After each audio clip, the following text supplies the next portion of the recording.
প্রথমে চলে যাবেন গুগল ক্রোমে অথবা গুগল ব্রাউজারে। এখানে এসে লিখে সার্চ দেবেন ems.anu.ac.bd। সার্চ দেওয়ার পরে আপনার এরকম একটি ওয়েবসাইটে চলে আসবেন আপনারা সরাসরি। এরপরে যে ক্রস আইকনে ট্যাপ করে জাতীয় বিশ্ববিদ্যালয়ের যে একটা নোটিশ আছে এটা বাদ দিয়ে দিবেন। তো এরপরে আপনারা এখানেই দেখতে পারবেন যে স্টুডেন্ট লগ ইন নামে একটা অপশন আছে। স্টুডেন্ট লগ ইনে ক্লিক করবেন। এখানে তারপর রেজিস্ট্রেশন নাম্বার অপশনে ক্লিক করবেন। ক্লিক করার পরে আপনার রেজিস্ট্রেশন নাম্বারটি এখানে দিয়ে দিবেন। তো দিয়ে দেওয়ার পরে সাবমিটে ক্লিক করবেন। তো সাবমিটে ক্লিক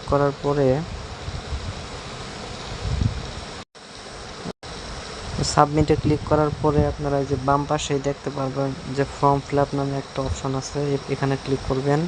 করার পরে উপরের যে অ্যাপ্লাই নাও যে অপশন দেখতে পাচ্ছেন, এই অ্যাপ্লাই নাও অপশনে ক্লিক করবেন।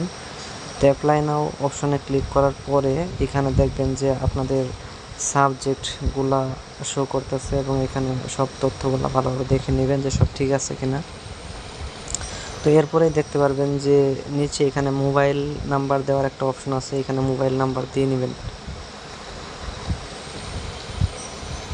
যেমন আমি একটা মোবাইল নাম্বার এখানে দিয়ে দিই 019245। তো মোবাইল নাম্বারটি এখানে দেওয়া হয়ে গেল। তো এখন আমি দেখতে পাচ্ছেন যে এখানে সাবমিট একটা অপশন আছে। তো এই সাবমিট অপশনে ক্লিক করে দিব। তো এরপরে আপনারা ইয়েস অপশনে ট্যাপ করবেন।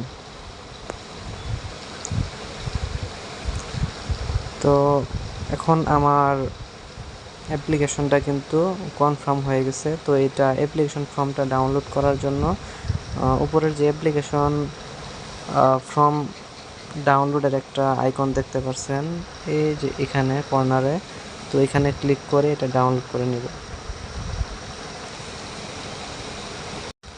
তো আমি ডাউনলোড অপশনে ক্লিক করছিলাম, তো এখানে একটু সমস্যা করতেছে, ঢুকতেছে না। তো আমি একটু ব্যাকে চলে যাই।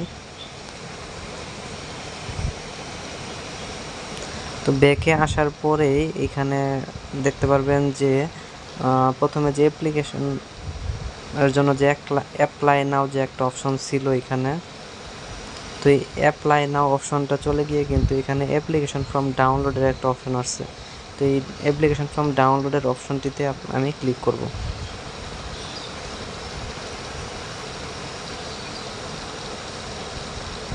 তো এখন দেখতে পাচ্ছেন যে আমার ফাইলটি কিন্তু অলরেডি ডাউনলোড হয়ে গেল। তো এখানে আমি ওপেন করি।